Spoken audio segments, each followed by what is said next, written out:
رب العالمین په قرآن شریف کې د 15مې سپارې په آخر کې او د 14مې سپارې په اول کې یو واقع ذکر کړي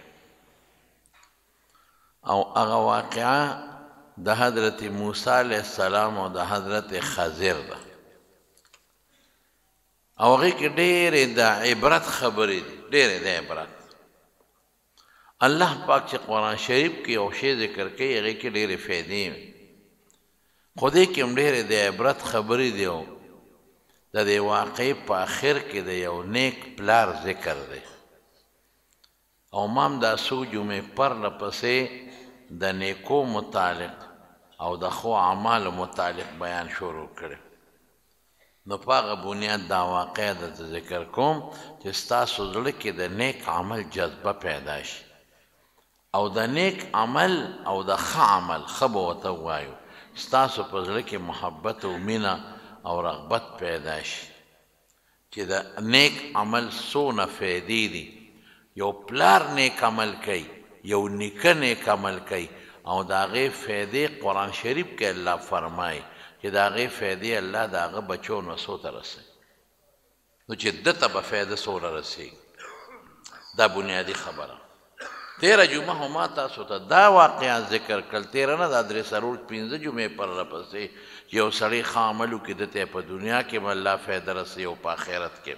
خو دا نننی سبق ډېر عجیبه دی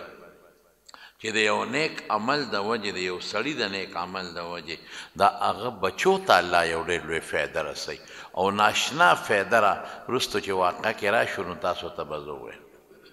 حضرت موسی علیه السلام بني اسرائیلو کې ودی علماء لیکي بلکې حدیث شریف کې راځي او یو ډېر ښکلی تقریر یې وکړه بلیغ فصیح ښایسته بیان یې وکړه او رسول الله مبارک فرمایي چې داسې بیان یې وکړه چې وجلت منه القلوب چې د خلکو زړونه ویرېدل او ظرفت منه العیون او سترګې وبهېدې او زړه ویرېد د خلکو ولې ځکه چې پیغمبر بشیر هم دی او نذیر هم دی د خوشخبری د جنت هم ورکوي او د دوزخ او د عذابونو ذکر هم کوي د هر پیغمبر دا صفت دی چې ته به دوه خبرې قوم ته کوې یو دا چې که عمل دی وکړه الله به خوشحالي او جنتونه درکوي دویم دا که د الله نافرماني دې وکړه نو الله به عذاب درکوي نو هغه په داسې طریقه بیان وکړو حضرت موسی علیه السلام چې د خلکو زړونه ویرېدل د خلکو سترګې وبهېدې په خلکو هغه بیان ناشنا ولګېد چې بیان اخلاص کوي یو سړی پاسېد هغه ورته وایي چې ستا نه پوی انسان بل څوک شته ځکه چې تا نن کوم بیان وکړو دا خو تا داسې خبرې وکړې چې مونږ چاته نه وې اورېدلې او پیغمبر ته ډایرکټ د الله د طرف نه وحی کېږي خبره ډېره مزیداره ده نو تا سره ستا نه څوک هل رأیت اعلم ستا نه پوی زیات پوی چېرته شته تا لیدلی دی هغه وی لا نه اوس دا خبره د ده ټیک وه درسته وه د هغې وجه دا ده چې پیغمبر د امت په نسبت باندې زیات علم لري پیغمبر ته الله را لیږل کوي امت او پیغمبر امت دپاره استاذ دی او د پیغمبر استاد ډایرکټ الله دی او کله جبریل علیه السلام پکې واسطه هم کي نو هغه وی نه خبره بلکل ټیک وه خو دا لفظ الله ته خوښ نه شو داسې به نه وی داسې به ووی چې الله اعلم الله ته پته ده دا به نه وی چې زما نه زیات پوی نشته بعضې ځایونو کې بعضې صحابو ویلي دي انا اعلمکم زه ستاسو نه زیات پویم په دې خبره هغه یو خاصه خبره یادوي ابو حمید سعیدی رضی الله عنه یو مقام کې خپلو ملګرو ته وایي 10 صحابو سره ناست او تابعین هم ناست دي او څه وایي انا اعلمکم ستاسو په نسبت زه ډېر پویم په دې مونځ باندې بهذه الصلات په دې مانځه نو علما لیکي که دې دپاره څوک دا خبره کوي چې د خلکو توجه ځان ته پیدا کړي او خلک ته زده کړه وکړي او یو خاصه مسله کې پوی یادوي نو دا خیر دی بیا جایز دی لیکن که مطلقا خبره دې وکړه چې د ما نه زیات پوی بل څوک نشته نو دا الله ښه نه ګڼي په دې الله خفه کوي که خبره دې ټیک هم د خدا به نه وی وفوق كل ذي علم علیم د هر پوی نه الله بر یو بل پوی هم پیدا کړی او د ټولو نه زیات علم د چا دی د رب العالمین دی د حضرت مالک نه امام مالک څومره لوی سړی په یو موقع کې چې چا تپوس وکړو د څلوېښتو مسلو په څلوېښتو مسلو کې د دریو جواب ورکړه او په 27 کې وی الله ته پته ده مالک غوندې لوی سړی زمونږ د امام ابو حنیفه رحمت الله علیه نه په یو موقع تپوس کېږي یو سړی ورته ودرېد هغه ځان سره مسلې لیکلې وې د 28 مسلو تپوس یې ترې وکړه امام ابو حنیفه د 7 مسلو جواب ورکړو په شلو کې وې الله ته پته ده ان من العلم ان تقول لما لا تعلم الله اعلم ان من العلم ای من آداب العلم د علم په آدابو کې دا ده چې په یو شي نه پوهېږې دا به ووایې چې زه نه پوهېږم الله پوهېږي د مولایانو صاحبانو ته مې نن سبا ده زمونږ بعضې علما صاحبه میدان کې روزي په دې فیسبوکونو لګیئ ما نه پوه څوک نشته ما سره دې راشي څوک دې ما سره باز څوکي ما سره یې څوک مناظره وکړي او زه به دا وکړم کښېنه مړه په قلار کښېنه سړی تا سره یې څوک مناظره ځانه دعوې کې غټې غټې دعوې ټیک ده تاله به خدای علم او پوهه راکړي خو دا دعوې مه کوه دا غلطې دعوې په دې ټول خلک پوهېږي خلک خاندي ورپورې رستو دومره غټه دعوه والله قسم په خدای حضور پاک نه ده کړې د دواړو جهانو سردار ته څومره لوی علم و څومره او پیغمبر مبارک فرمایي قل لا اسألكم ما اسألكم عليه من اجر وما انا من المتکلفین تاسو نه پیسې نه غواړم په دې دین په دې تقریر په دې درس په دې بیان په دې وعظ په دې نصیحت بیا به وایي چې د خدای دپاره نه لګیا پیسو له لګیا وما انا من المتکلفین والله اکبر علما لیکي ای من المتصنعین فی الجواب ځانه جواب نه جوړم که الله راکه در به کم کرے نه که نه در کوم یسألونک عن الروح د حضور پاک نه تپوس وکړو ورته وی روح څه شی دی بس کښېنه جواب یې ورنه کړ وحی راله د حضور پاک دپاره د الله نه نو بیا جواب ورکه قل الروح من امر ربي په ډېرو مسلو کې د حضور پاک نه تپوس شوی څومره لوی علم خدای ورکړی علم الاولین والصنفونه علم لیکن بیا هم حضور پاک په هغې کې جواب نه دی ورکړی د وحی انتظار یې کړی دی وحی به راله تندینه به خولې وبهیدې نو بیا به یې جواب ورکړ دا دعوه چا هم نه ده کړې ما نه لوی څوک نشته او ما نه پوی څوک نشته او را میدان ته شو زه یې وښایو بس زه درلم او ته راځه مناظرې کوم بحثونه کوم داسې مو وایه داسې مو وایه وفوق كل ذي علم العلیم که خبره دې درسته مي او ټیکه مي او په دې الله خفه کېږي غټې دعوې به نه کوي دا موسی علیه السلام خو دعوه ونه کړه جواب یې ورکړه خبرې ټیکه م وه ځکه پیغمبر په امت کې ډېر پوی وي امت د پیغمبر نه زده کړه کوي او پیغمبر لیدل کړي وي لیس الخبر کالمعاینات سے په سترګو لیدلي او پیغمبر خدای ناپویه نه پرېږدي هغه ته فورا الله فرشته رالیږي او پوهیږي لیکن دا لفظ یو پوټی د الله خوښ نه شو چې د ما نه زیات پوی څوک نشته فورا الله ورته اطلاع راولېږله بلا ولې نه حدیث کې راځي د بخاري ستا نه پوی یو انسان شته یو سړی دی او هغه سړی ستا نه زیات پوی دی څه مطلب شو تا سره د شریعت علم دی د تورات علم دی هغه سره د شریعت علم شته د خپل مناسب د شریعت علم یو زیاتی علم مې هغه له ورکړی چې هغې ته علم د امور تکوینیه وایي علم د امور تکوینیه هغه د ثواب او د عذاب سره تعلق نه لري د هغه علم هغه د آخرت سره تعلق نه لري د دنیا سره تعلق لري خو یره ورسره یو علم شته چې تا سره نشته دی ډېر څیزونه چې هغه په مکان کې لري او موږ ته نه ښکاري هغه له دا علم خدای ورکړی چې هغه ته هغه ښکاري هغه یې محسوسوي ډېر څیزونه دي چې پس وروستو زمانه کې کېږي وروستو زمانه کې کال لس شل کاله پس به کېږي تا ته پته نشته هغه ته ما دا علم ورکړی چې هغه په الله مخکې خبره د علم په طلب پسې ګرځي چې چې هغه ته د ده وي چې ستا نه پوه شته او دنه چې څه زده کم چې زده کم کم انسان چې بل ته ښودنه کوي هغه دا طلبي چې زه زده کم د بل نه دا قانون دی زموږ استادانو قسم په خدای د مرګ په وخت کې د وفات نه مخکې هغوی به کتاب کاته بې کتابه نه دي باباجي خدای پاک دی اخر درجې برکتونه نصیب کړي اخر قبر په اخر ورځ هم هغه کتاب کاته اخر ورځ علامه شمس الحق افغاني رحمت الله علیه چې زموږ د دې وطن یو لوی د وطن نه د وطنونو لوی عالم د وطنونو لوی عالم باباجي ما ته ویل چې زه افغاني صاحب تپوس لا څوک به کور نه پرېښودل بچو ته پته ده خو چې زموږ باباجي به ورغی نو هغه به یې دننه کور ته ملاقات لته د هغه به یې ډېر احترام کو عزت به یې کو قدر به باباجي به هم زما د هغه قدر کو هغه به وایي د اسمان لاندې او د ځمکې د پاسه دې وخت کې د افغاني صاحب نه لوی علم بل نشته هغه به دا وي یاره د دې نه 12 ټیکه 14 ورځې پس افغاني صاحب وفات شوی دی زه ورسره لاړم تپوس لا دننه کور ته ورلو چې کور ته ورننوتو تاسو یقین کوئ کتابونه ورته خواره پرتو ګتا او پن ورسره دی او په هغې لګیا دي لیکل کوي داسې دی ته علم خو دریاب دی حاصلی به ملغلره د کم سړی چې د ملغلرو بلد دی نو هغه که شپی کروزي لګیا دی هغه خپلې ملغلرې راوباسي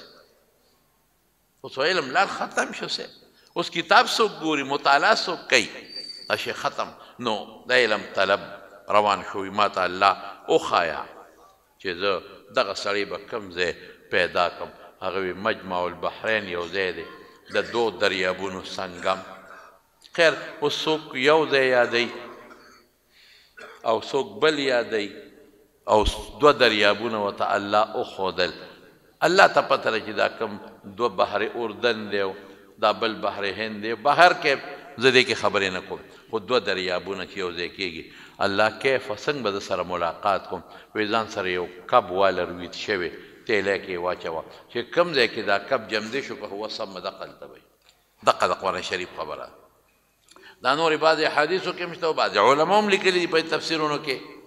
ځان سره یو شاګرد واخیسته یوشع ابن نون وی زه چې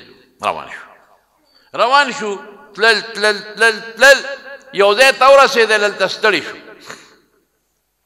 ستړي نو خو لکه ملګری ستړی شو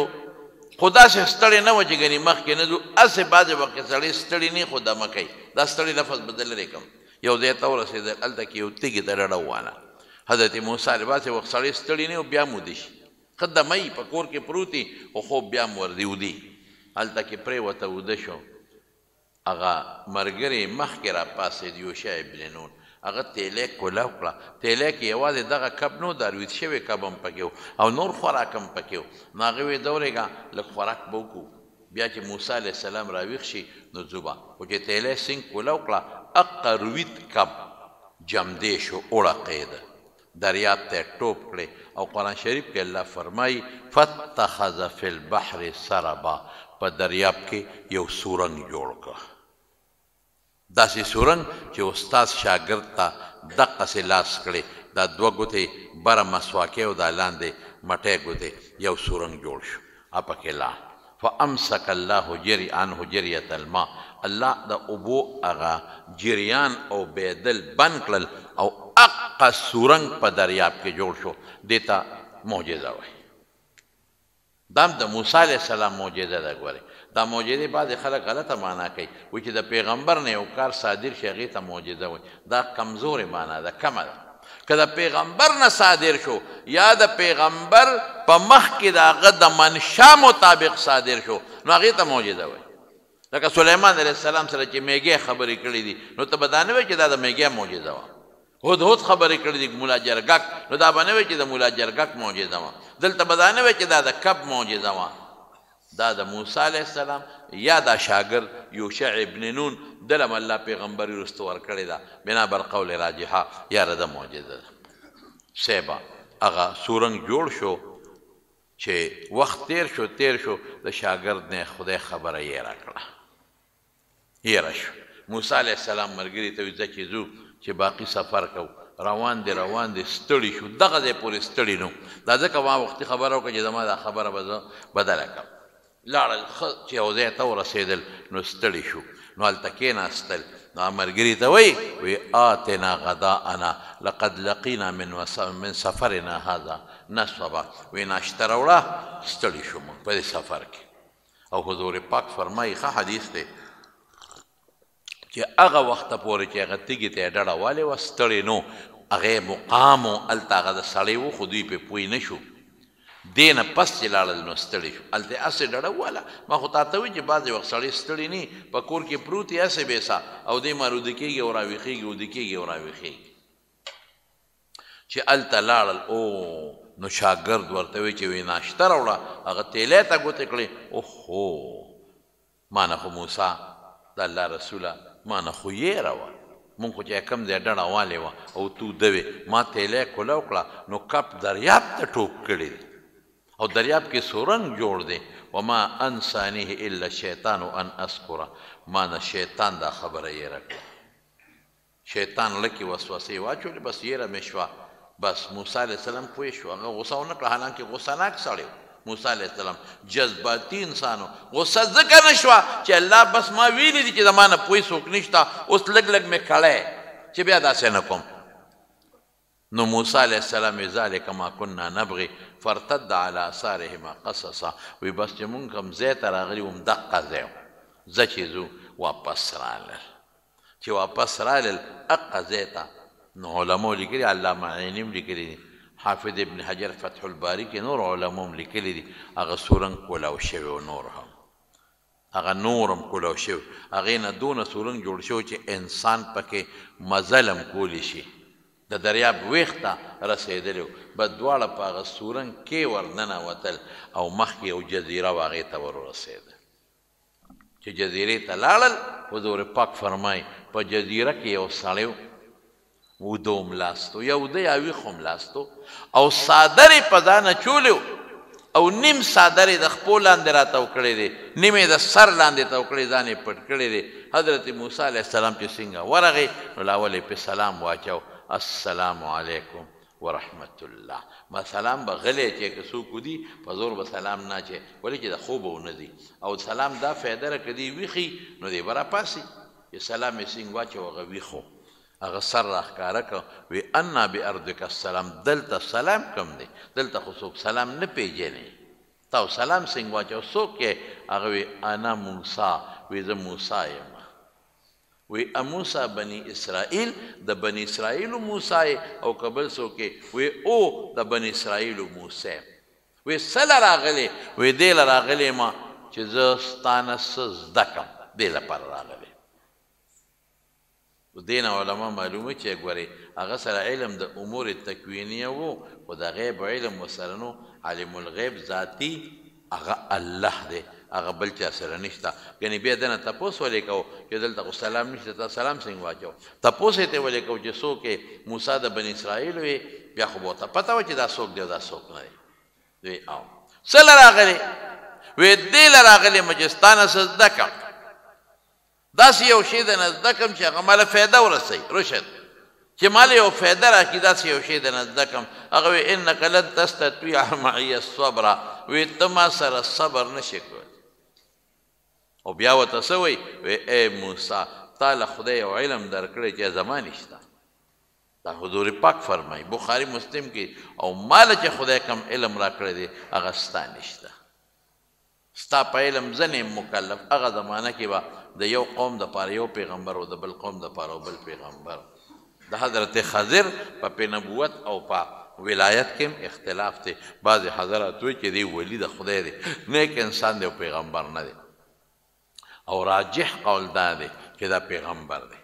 ځکه دې کې یو څو خبرې داسې راځي چې د هغې نه معلومیږي هغه ټوله چې یو ځای کې د نبوت او د پیغمبري ته معلومیږي وعلمناه من لدنا علما او بل ځای کې فرمایي وی دا زما دا ماته الله دا پویه راکړې د خیر هغې باندې تاسو زه وروسته پویم خو راجح قول دا چې دا پیغمبر دی بلکې په دې کې هم اختلاف دی چې څوک وایي حضرت خضر دا جمدی دی اوس هم شته صوفیان وایي صوفیه حضرات او محدثین حضرات چې په هغې کې امام بخاري هم داخل دی هغې وی نه وی دا وفات شوی دی او بیا دې وڅوکه په دې کې هم اختلاف دی څوک وایي دا د الیاس علیه السلام ورور او بعضې حضرات وایي نه وایي د یمن د یو بادشاهانو زوی و بعضې حضرات وایي دا د ادریس علیه السلام ورور و یا د هغه ملګری و د هغه د زمانې انسان و او څوک وایي نه دا الیاس علیه السلام و دا یو کس و هغې نوم و دی لقب بهر کې کوم چې پیغمبر نه ویلی رسول الله صلی الله علیه وسلم یا هغه د صحابو په هغې باندې څه جزم نه کړي نو هغې کې موږ څه ګوتې موتې نه وو نه پکې څه فایده شته دا چې موږ 1,40,000 تقریب پیغمبران تقریبا دا چې بعضو کې د علماو اختلاف ته چې دا نبي دی که نه دی یو حضرت خضر دی او خضر ورته ولې وایي خضر ورته په دې نسبت وایي دا خضر هم ویلی شي خضر چې دی به په اوچ ځای کېناسته هغه ځای کې به لاندې خدای پاک شنه راوخېجوله کبل وغیره نو تکشین به شو د دې ټولو خبرو نه معلومیږي چې دا نبي و دا پیغمبر و والله اعلم باقي الله ته پته ده بهر کې فرونو او ورته وایي چې ما سره که علم د تا سره نشته ما سره به صبر ونه کې هغه علم ته نشي ټینګولی نشي برداشت کولی حضرت موسی علیه السلام ورته وایي نه زه به کوشش کوم چې د صبر وکړم زمونږ طالبان وایي که نه وایي دې نه دا مسله معلومیږي چې که استاذ په شاګرد یو شرط ږدي نو یې ښودی شي نو شرط یې پرې ولګاو ورته وایي ښه نو داسې کار به کوې که ما یو کار کو نو فوري به منځ کې ته خبره نه کوې زه به وروستو تا پویم به خبره نه کوې موسی علیه السلام انشاءالله زه به کوشش کوم چې زه په منځ کې خبره وکړم انشاءالله یې وویل دواړه روان شو د هغه ځای نه یوشع ابن نون ورسره دی خو قرآن یې نور ذکر ځکه نه کوي چې یو تابع دی یا کیدی شي چې هغه ته یې وایي چې ته واپس ځه زه د سره سبق زده کوم چې روان شو نو هغه زمانه کې خو په دریابونو پولونه نو او سمندر دریابو نو یو کشتی را روانه وه حضرت کشتی والا د حضرت خضر وپېژند هغه ته پته وه چې د یو ناشنا کارونه کوي ناشنا کار کوي د دین کار کوي خلکو ته دعوت ورکوي وغیره بس هغې رالل او دوی کشتی ته وخېجول او بې د کرایې نه او بغیر د پیسو نه وخېجول حالانکه کشتو کې به خلک په کرایې باندې ته بې د کرایې نه کشتی ته وختل چې کشتی روانه شو سمند روانه لاړه نو حضرت خضر هلته نه یو شی راواغېسته یا ترخز یا تبر یو شی راواغېسته او چې ډق یې ورکړو د کشتۍ نه یو غټه تخته وویسته موسی علیه السلام ورټوپ کړې لاس نه کلک ونیو ورته ویې دا څه کې اخرقتها لتغرق اهلها د خلک غرقې د خدای بنده دا خو دې تخته وویسته اوس به اوبه ټولې کشتۍ ته رادن نه شي سمندر دریاب د ټول خلک به غرق شي بلا خلک په کشتۍ کې ناستو خو چې دی څنګه ووې نو حضرت خضر او موسی علیه السلام مفسرینو لیکلی دي یو څادر راواغېسته او کوشش کوي چې اوس هغه کشتۍ کې په هغه سوړو کې ومنډم هر څه چې اوبه بندې شي اوبه رانه شي هغه څادر ونیوه اخوا یې غدار کړه ویې خواشه تا ته ما نه وې چې زما په خبره ته صبر نه شې کولی او باړو یو څاڅکی هم را دننه نه شو یو څاڅکی اوبه هم رانلې هو بس موسی علیه السلام پوه شو او زمونږ طالبان وایي چې موسی علیه السلام ولې دا کار وکړه وروسته وایي خبره یې یېره واغه شرط ها که یېره مني نو د پیغمبر قانون دا ده چې د هغه مخکې د شریعت خلاف یو کار وشي ظاهرا اب لازما دا غیرت کوي چې اونه کې دا خو تقریر د پیغمبر شو نو د شریعت نه خو ظاهر کې خلاف و پردی کشته بغیر د هغه د اجازت نه تخته استل او ظاهر کې خدا و چې اوبه برادر نشي کشته بغیر کشي نو موسی علیه السلام په چپ نشو پاتې کېږي که چپ پاتې شوی وي دا دې ته تقریر وي زموږ طالبان په پوهېږي بیا خو به دا د دې خبرې دلیل و چې د هغې په شریعت کې دا جایزه وه چې پردی کشته ماته وه د هغې په شریعت کې دا جایزه وه چې پردي خلک غرقه وه نو ځکه یې ووایي خو چې هغه ورته ووایي او موسی علیه السلام هم وکتل چې اوبه نه رادننه کېږي بس خاموش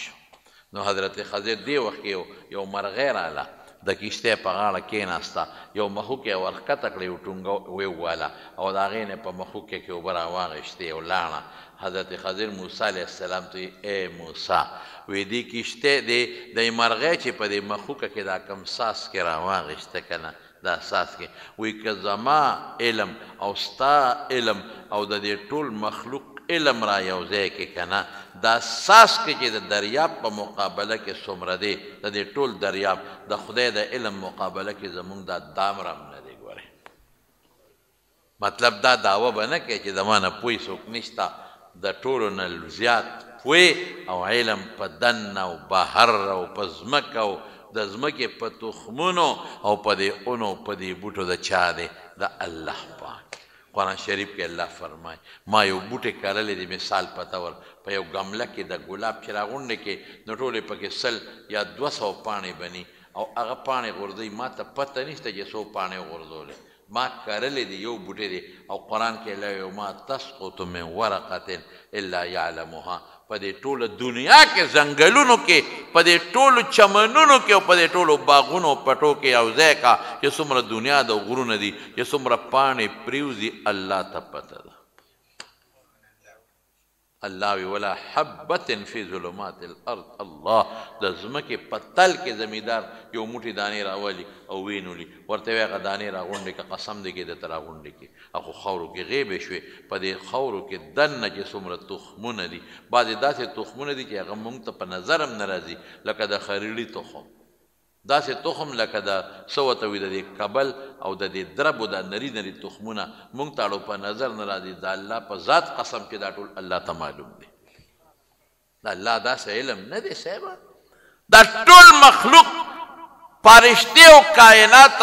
او دا انسانان او پیریان او دا ټول جمادات دا ټول داسې الله ته دي لکه پلیټ کې چې تا ته مخامخ یو څو څیزونه پراته دي په دې هم ستا علم نشته چې دا پلیټ کې درته څونه مټیان پراته دي د یو یو مټۍ څونه وزن دی په خدای قسم چې الله ته دام پته ده چې دا نن په 400 کې دونه مټیان جوړ شو د یو یو مټۍ څونه وزن دی دې کې کم کم شی پروت دی دا الله ډېر لوی علم دی ان الله خبیر بما تعملون چې ته څه کې الله خبردار علیم الله ډېر لوی پوهه لري ډېر علم لري هغې کې د انسان عقل د سره کار نه کوي یو شي ته د انسان عقل رسي بل ته د انسان عقل بالکل نه رسي که یو کب ته تا ووایي یو میږي ته دې ووایي کب ته دې ووایي میږي ته دې ووایي چې انسان خو ایټم بم به جوړ کړی دی ایټم بم څه ته وایي دې ته وایي دې ته وایي د میږي ذهن د هغې برداشت کولی شي نه د کب په ذهن کې دا راتلی شي چې جز دی وي او الوزي دی د میږي په ذهن کې دا راتلی شي کم میږي چې دلته ګرځي دا په دې دنیا کې دا راتلی شي چې مکه هم شته او مدینه هم شته او یورپ هم شته او افریقا هم شته او دریابونه هم شته او غرونه هم شته ځه میږي به وایي چې ما خو ټوله عمر په دې دنیا کې تیر کړ ما خو نه امریکا ولید او نه مې برطانیه ولید د میږي ذهن کمزوری دی کمزوری د دې څیزونو عقل د میږي ذهن نشي راغشتی نه د میزایل رفتار او نه دا ټول میږي ته ووایه نو اب وایي چې دا څه پاګلې ده تاسو ته څه وایي دقسې زموږ مثال د میږو نه هم کم دی زما قسم په خدای د خدای ډېر لوی طاقت دی دې نه اندازه ولګوه زما وروڼو کم مشین او کمه پرزه چې الله پاک د ماشي په وجود کې ایښودې ده دقه مشین او دا پرزه د اتی په وجود کې پرته ده اتی ګرځي ماشي هم ګرځي اتی خوراک کوي ماشي هم کوي اتی نه زیات دی اتی خړتم باندې ځان ته شی راکاږي خو خړتم په یو ځای کې خښولی نه شي او ماشي خپل خړتم د انسان په دا سخته سرمن کې موردن نه کوي اتی پر نشي والی او ماشه پرم وی اتیم خوراک کوي ماشه هم کوي اتی هم ازمی ماشه هم ازمی اتیم بچی روړي ماشه هم بچی روړي دا هغه کارخانه هلته پرته ده ټیک د څه کم زیات په لږ ډېر وي خو هغه کارخانه پکې ده راشه که نه داسې بل څوک کولی شي نشي کولی د الله ډېر لوی طاقت دی د الله ډېر لوی قدرت دی نو موسی ای موسی وایي زما او ستا علم چې یو ځای کې د دې ټولو کائناتو د الله د علم مقابله کې دغه مثال وګڼه لکه د اساس کې دریاب په مقابله کې عرف کې د اساس کې د دریاب په مقابله کې سب ډېر معمولي خلک ګڼي دغه زموږ علم شي روان دي چې کوز شو هلته یو علاقه باندې تېرېږي ماشومان دی دا صبي غلام یلعب مع الغلمان هلکانو سره لوبې کوي او تاریخ کې راځي دا مفسرین لیکي خشته ښکلی هلک هلک دی نابالغه دی حضرت خضر ورغې هغه ماشوم یې راونیوه او د سر یې په دې خپلو دواړو لاسونو کې ونیوه زور یې ورکړ او چیپړ یې کړ په هغه ځای یې مړ کړ د پیغمبر طاقت یې ما خو چې دې ټولو خبرو نه معلومیږي چې د له خدای نبوت ورکړی چې مړ یې کړ موسی علیه السلام کلک د مټه ونیو دا دې څوک کړل اقتلت نفسا زکیة بغیر نفس اوخو ناروا دې وکړل ماشوم بچې ادې مړ کړ بیا ورته دلته موسی علیه السلام که شرط هم لګولي خامخا به تپوس کوي که ویې نه که نو بیا خو تقریر د پیغمبر شو طالبان پرې پوهېږي بیا خو بل ماشوم مجل جیز شو ځکه موسی غږ ونه کړ ها ورته یې وې تا ته ما نه وې چې ما سره اوخو شرط تېر شو ښځه چې ځو روان دي یو ځای ته ورسېدل هغې خلکو نه یې مېلمستیا وغوښته چې مونږ مېلمانه یو او مونږ له روټۍ راکړې فلم یضیفوهما هغې مېلمستیا ورنه کړه هغه شومان چې مېلمستیا ورنه کړه بس دوی دغسې ناره په غریبانانو تېره شوه چې په لاره تلل څوک وایي دا انطواکیه ده څوک بل خو ما تاسو ته وایي چې دغې خبرو کې مې غرض نشته یو دیوالو قرآن شریف کې الله فرمایي یو دیوالو چې یرید ان ینقدر مایل حدیث کې راځي یو طرف ته داسې کوږو او قریبو چې دا دیوال پرېوتی وي حضرت خضر ورغې او دیوال ته لاس ورړم کو او دیکې ورکړه او نیغې کړه برابر یې که دیوال چې برابر یې که حضرت موسی علیه السلام ورغې وی دا دې څوک کړل دیوال دې وله نیغ که دا خو دې ښه ونه کړل دې خلکو مونږ له ډوډۍ را نه کړه وږي یو مونږه نو دا دیوال که د نیغه و نو په دې به دې ته مزدورۍ غشتې وه چې لکه دا دیوال مو پرېږدي دله یې نیغ کم راکوی پیسې نو خامخا به هغې پیسې درکولې نو مونږ به پرې ډوډۍ خوړلې وه بس حضرت خضر ورته وی هذا فراق بیني و بینک بس زما ستا منځ کې نه کېږي دا خو زه به یو کار کوم او ته ما د مټه رانیسي یو کار به کوم او د خلکو مخکې به ما ملامته کوي چې دا دې څوک کړل دا دې څوک کړل بس اوس وی راځه چې درته دا ټولې خبرې وکړم چې دا کارونه مې ولې وکړل او تا په مې اعتراض وکړ ګوره وی هغه کښتۍ نه چې مې تخته وویسته دا د لسو مسکینانو کښتۍ وه غریبانان فقیران بلکې زموږ بعضې علماو د روایت په بنیاد لیکلي دي چې څه پکې شلیان او ګوډیان او څه پکې روغ لږ یو په دې کې دریاب کې هغې ځان له خپله مزدوري کوله د روغو مزدوري کوله رنځورانو له په خپله هم ډوډۍ خوړه وکان وراءهم ملک یأخذ کل سفینة غصبا شاته بادشاه اعلان کړی دی چې کمه عائشہ صدیقہ په بل قرائت کې وی کل سفینة صالحة بادشاه اعلان کړی دی چې کومه روغه کښتۍ وي هغه نیسئ هغه ضبط په حق د سرکار بعضې وخت کې سرکار دا لوبې کوي پردی شی غصب به دا غصب شو دا د سرکار په نوم وقف ختم چې کومه روغه کښتۍ ده هغه به د سرکار په نوم ضبطي اعلان شوی دی او کښتۍ ور روانې دي نو چې کومې روغې دي نو هغه بادشاه ونیوې چې کومې خرابې دي نو هغې ته ګوتې نه وړي نو ما دا ځکه عیبجنه کړه تخته مې ته وویسته چې بادشاه ګیره نه کړي د دې یتیمانانو مسکینانو نه ضبط نه کړي په دې وجه باندې ما په دې کښتۍ کې دا عیب پیدا کړه اوس دلته کې حضرت خضر ته الله دا پویه ورکړې ده چې وروستو بادشاه روغې کښتۍ نیسي او د موسی علیه السلام په ذهن کې دا پویه نه وه دې نه نو خبر ما ځکه عیبجنه کړه چې دغه ظالم بادشاه ته ګیره نه کړي هغې ته یې ونه نیسي ټیک شو خبره او کم چې هلکو او ما مړ که د الله په علم کې دا وه چې دی لوی شي دی به کافري اوس خو لا ماشوم دی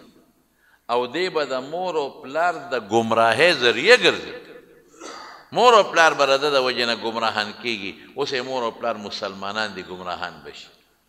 نو ما د الله په حکم باندې هغه ماشوم مړ که ختم مې که یو خدا دی چې په ماشوموالي کې مړ شو بنا بر قول راجحه کم ماشوم چې په ماشوموالي کې مړ شي د بلوغ نه مخکې هر څوک چې وي نو الله به جنت ته لیږي نو یو خو هغه له به خدای پاک جنت ورکړي او دویمه سره دویم دا چې مور او پلار به د ګمراهۍ نه بچ شي او علما لیکي د روایت په بنیاد باندې چې الله پاک دغه مور او پلار له د هغې ماشوم په عوض کې یو جینۍ ورکړه دومره پورې روایت کې شته دا وروستنۍ خبره دا د تر تاریخ په بنیاد وی یو جینۍ خدای ورکړه ها خیرا منه اراد الله ربک ان یبدلهما خیرا منه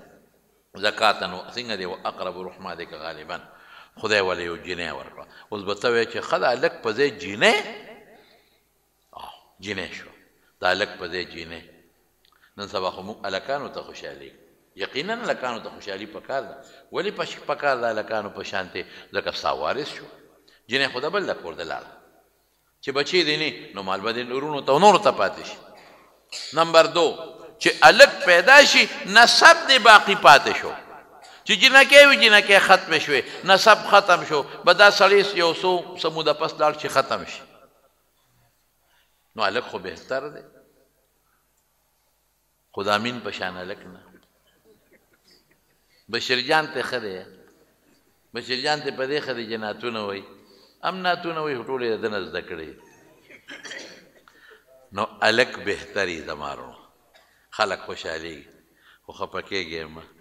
د دې زمانې جینکۍ د هلکانو نه ښې مه خفه کېږي ټول نه یادوم څه پکې سمه مې ولې هلک خو چې ښه ذوق که نه دوڼی بس خور الا او مور بلا او ښځه نعمت ته خدای تعالی قصه ختم بیا په پلار څوک پروا نه ساتي په مور څوک پروا نه ساتي رښتیا راته وایم لور په پردي کور کې ناستی ډوډۍ د بل خوري جامه د بل اغوندي اوبه د بل دي دارو درمل د خاوند دي او چې لاس پورته کوي په خدای چې د خاوند نه مخکې د مور او پلار ته کوي هلکه ټیک مې وایي که غلط هم وي مه خفه کېږئ خدای دې ټولو له زامن ورکړي خو که د چا زامن ني او لوڼه وي که نه مه خفه کېږئ د دوا ذریعه دې شته په زوی د جنت زیری نه دی راغلی او په لور راغلی حدیث کې دا نشته چې د زوی تربیت دی وکړه نو خدای به جنت درکړي او په حدیث کې دا شته چې لور خدای درکړه او د هغې د ښه تربیت او پالنه وکړه نو خدای به دله جنت درکړي اړه خفه که نه چې زوی مې نشته غواړئ د خدای نه زامن غواړئ چې نسب او میراث او هر څه دې برابر شي دا به غواړئ خو نیک بچی غواړه صالح بچی حافظ بچی د خدای نه غواړه عالم بچی غواړه او نن سبا لوڼه داسې مې ولیدل د مخکې ورځو کې مخکې خو نه یو دوه درې کاله وشو غالبا یو ځای ته چا بوتلی و نو بیا وایي چې دلته کې یو سړی دی او هغه ته دوا وکړه بیمار په کټ کې پروت نو زه لاړم نو هغه ته مې دوا وکړه کټ کې غریب پروت و نه یې لاس خوځولی شو نه یې پخ خوځولی شو داسې فالج والی و چې د هغه لاس په نه شو خوځول کټ کې پروت هلکه مې دا غریب یاره اوس ما نه هېر دی که زمانه وشوه چې 18 کاله وکړو 20 کاله وي په دې کټ کې پروت هېر مې دی اوس خطا کېږم جومات کې ناست یم یو 18 یو 20 کاله وي د کټ کې دقسې دا پروت دی هلکه دا یو لور یې ده او د هغه لور کره پروت دی او لور یې خدمت دی دا اړول راړول او دا ټول خدمت یې لور کوي دا خو بالکل جنتي ده دا لور دا خو په دنیا کې جنت دی دا لور که جنتي ته ګورې د خدمت په بنیاد او د حدیثو په رڼا کې باقي د چا متعلق فیصله د جنت نشي کولی هغه د الله کار دی نو ظاهر کې دلیل په بنیاد دقې ته ګوري لور په پلار جاړي زوی نه جاړي زوی خو په تمه دی که غوټه د کور ته یوړه خوشحاله دی او که غوټه د کور ته یو نه دی لاس ته دې وګوري نو کوټې ته درنشي سلام هم در باندې نه اچي او لور بدله راشي بچې بابا زور دله کوم چای دله پخېږي بالښت ته یې جامې دله اینځي دا کنه دوی ته یو ورځ ووایي بابا بچې دا جامې راله اسري کړه ماشاءالله دا زما کار دی زه دله اسري کړه او لور دله څونه جامې اسري کوي د مېلمنو د څونه خدمت کوي بیا مونږ ورې په دې ښځو قبر کوو قبر به پرې نه کوي نو ګور اوس به ستا ذهن کې راځي چې الله ته هلک واخېسته دغې مور او پلار نه لور یې ورکړه نو یو تفسیر کې مې کتلی دی اوس رانه خدای شته هېر دی چې دا تفسیر خازنو که کم یو که یو خو ما نه هېر دی ډېره موده مخکې مې کتلی او که په یو حدیثو کتاب کې مې کتلی دی چې الله پاک د هغې هلک په بدل کې خدای د مور او پلار له لور ورکړه د هغې لور په اولاد کې یعنی زامن وسان وسی د هغې لور په اولاد کې الله ویا پیغمبران پیدا کړه اوس هغې مور پلار له زوی خو په لور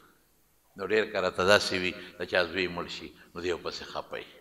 په ماشوموالي کې مړ شي نو دی ورپسې خپی نو ځای ته مه خفه کېږي هېڅ پته نه لګي هېڅ معلومات نشته که دا زوی د سبا لوی شوی وي ډاکو ته جوړو غل ته جوړو قاتل ته جوړو زناکار ته جوړو بدعمله ته جوړو ډېر زامن لږ شي پلاران اولي که داسې ته جوړ شي بیا به سو او مې فکر مه کوه دا قصه ورته وکړم چې الله پاکه تا نه دا زوی لرکه خدای به ردې بدل درکړي صبر پرې وکړه صبر او بیا ورته څه وایي هغه اخري خبره راځم وی دا دیوال چې مې نیخ که نو څه وایي اما الجدار فکان لغلامین یتیمین فی المدینه دا دیوال د دوه هلکان یتیمانان په دې ښار کې د دوه یتیمانانو وکان تحته کنز لهما د دې لاندې خزانه پرته وره دیوال که دا ما نه وی لر کړی نو دا دیوال وروستې پس غورځېده نو دا خو یتیمانان دي ماشومان دي تره سره پاتې کېږي نو خزانه یې تره واله وروستې به یې و تره به خزانه والې وه ولې چې دیوال وغورځېږي خزانه را برسېره شي یا که بل جوړی بنیاد به خامخا کنی نو چې بنیاد نه خور وباسي خزانه پکې خامخا راځي او دا خزانه دي دپاره پلار دلته پټی ښو دی د دې دیوال لاندې پټی ښی وه او بس الله نه سوال کړی الله ولا سوال پوره کړ وکان تحته کنز لهما وکان ابوهما صالحا د دې هلکانو پلار نیک سړی پلار زمونږ دا طالبان وی په نیکم د پلار اطلاق کېږي او فقیر نیکم نو بعضې حضراتو چې پلار یې نیک لیکن بعضې مفسرین وی په اومه پیړۍ کې نیکه نیک سړی تیر شوی نیکه اومه پیړۍ کې نو واوره نو فاراد ربهما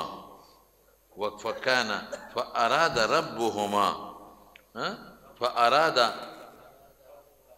ربك أن يبلغا أشدهما ويستخرج كنزهما رحمة من ربك وما فعلته عن أمري ذلك تاويل ما لم تستطع عليه صبرا عن أمري ماذا بخبل ندي كلي الله ما تاوي كده سيوكا نو ګوره پلار اومه پیړۍ کې زه په دویمه پیړۍ کې زه په درېیمه پیړۍ کې پلار نیک تیر شوی دی نو الله د هغه نیک پلار څونه لحاظ وساته چې دوه پیغمبران یې ورته راوستل او دیوال یې ورته نیغ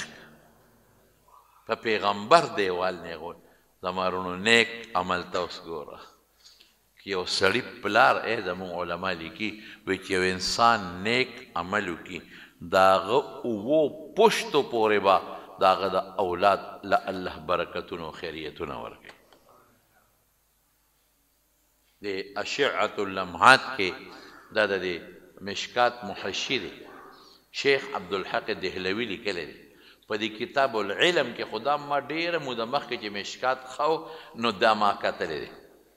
نو ما په خیال ما پې نښه هم لیکلې ده ما ته اوس هم یاد دي په هغه خپله اشعة اللمحات کې کتاب العلم کې